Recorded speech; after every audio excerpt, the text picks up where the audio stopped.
நான் ஒழுங்கில்லையே, நோவாவை போல் நீதிமானும் இல்லையே, ஆபிரகாமை போல் விசுவாசி இல்லையே, தானியேலை போல் உம்மை வேண்டவில்லையே, நான் நானாக தானாக வந்திருக்கிறேன்.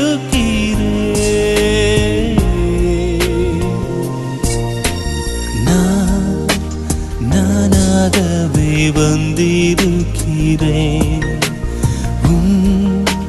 பிரசன்னத்தில் வந்து நிற்கிறேன். நீ இன்று என்னை ஏற்றுக்கொள்வீராவும் ராஜ்யத்தில் சேர்த்து